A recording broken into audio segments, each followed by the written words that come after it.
Feel playing the two incredibly psychopathic guys in the cast. No. Blast. Because you're both really good at it. Well, he gets to do it all the time. I never want to go do. there because you've been working for so many years.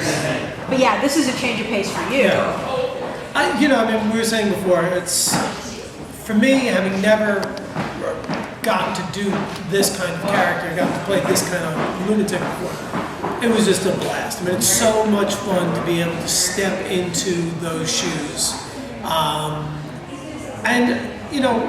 The thing is, Frank wrote such great scripts, such a great version of Bugsy, with such great dialogue, that quite honestly, it was easy. Like if you listen to Frank and do what he asks, it was very easy to sort of step in and do it. And And Rob, for you playing Sid Rothman, these roles, I imagine they seem really easy for you now.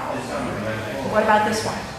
Well, because there was one similar thing with this, like there was with, say, I'm trying to think if there was a similarity. I don't really want to go to Teabag. It's very different from that.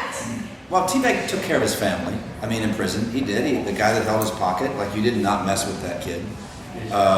He did, but no one else could mess with that kid. This took it to the next level for me of being this. I tended to look at it as a job. Like, my friendship with him goes back since childhood. You even mentioned it in a monologue about our closeness, about what I would do to stand up for him. And the stuff that I have to do, that Sid Rothman has to do to protect him, to protect the family, the stuff that is, the only way I could think of it is how people could be these kind of people, is that they have to look at it like it's a job. It's what I have to do to secure the family, to make sure the family goes home. It's not like I don't think I ever played him like, ooh, I love doing all this juicy, bloody stuff. That's sociopathic behavior. I never really played into it. I just thought, it's just got to be done. Somebody's got to do it, and I'm going to do it. I've been able to do it before. I heard this great story once years ago where Stephen Bochco was, he's got a huge track record of great, successful stories. And he ran up against an actor, and it was the lead guy, and he had to take the guy out. He said, I hate to fire somebody, but I got to do it.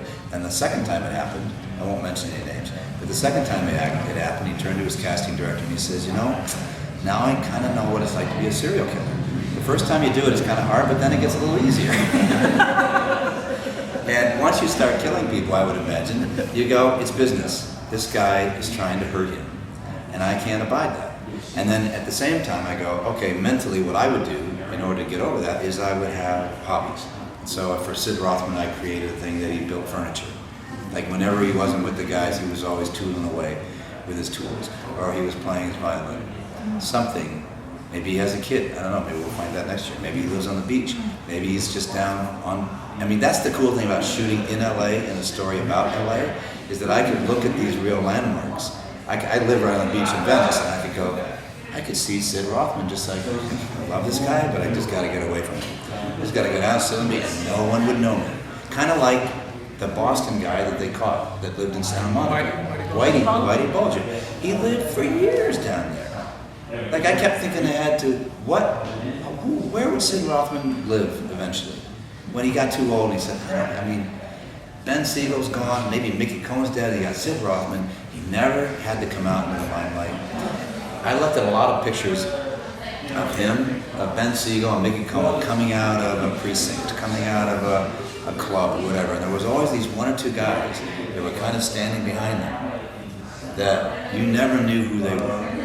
I Googled Sid Rothman when I got the part. I said, who's Sid Rothman? And I couldn't find him. And it really pissed me off that I was going to have to ask Frank, okay, who the hell is Sid Rothman? Because I can't find him.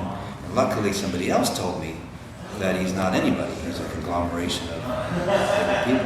But to be able to play the guy that was the dirty deed doer, but not that no one ever knew him, totally makes sense to me that in actuality, you would never have known who Sid Rothman was because he was always in the shadows to let these guys be flashy. What really struck me, you guys were partners, was also that you had this sense of you didn't know if you were going to have dinner with the guy or just kill him. Whereas you played Ben with a great deal of charm.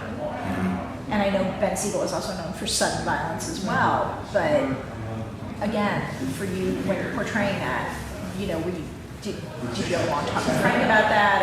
Or? And Frank said to me before he started, he goes, this is what I need to do. Bugsy needs to be larger than life. He was a very charismatic guy.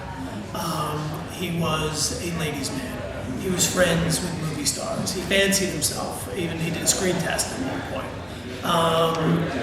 You know, and he was a very persuasive guy, not just by the violence, but, you know, these guys would kill for him. So he goes, you know, you are playing a heavy, but he isn't a street thug. This is a guy who loves his clothes. He likes to be in, you know, in rubbing elbows with the Hollywood type. So he's got to have that thing working as well. So he said, in every scene, you walk into the room, you own it. That's what I want from this performance. And the first thing I shot was a scene out in the desert. I think it's episode 3 or 4. And it's a monster, long, 3-page scene. And you know, I said before, it was easy to do because of Frank's writing. I mean, it was a monster monologue. But the minute I heard action, I stepped out, and those words started coming out of my mouth. And you could just almost feel like my posture change. It's like anyone who speaks this way already know you don't have to work to command the room, you know. So it's kind of. So was it just the dialogue that helped you get into character, or was it also like the clothes? It's everything. It's the clothes, it's the dialogue, it's the great work of the production design team. Amazing. You know, you walk into the Clover Club, or you walk into Mickey Cohen's office, or even what they built out in the desert, the flamingo under construction. There's a scene that we have, we are downtown LA, it's an exterior scene where we're going to whack another guy. And I remember we walk out of the makeup trailer, you got the suit on, you got the fedora, it's those old craftsman houses, it's the 1940s car, the period street lamps, and I'm half expecting to see Edward G. Robinson walk out of one of the houses. It was like, oh wait, we're actually getting to do one of those. This is our Bogey and Cagney moment. Yeah. Like we're in a film noir. And you see that when you step in. And then also you just have an incredible faith and trust in the helmsman, Frank Darabont, because you know he's done it before. And he's like a Clint Eastwood. He's like Frank Darabont. He's like a Spielberg. He's like any great director that you go, oh my God, the guy knows what he's doing. I want to honor that as much as possible. Everything went up to his level. You play ball better when you're with somebody who plays ball really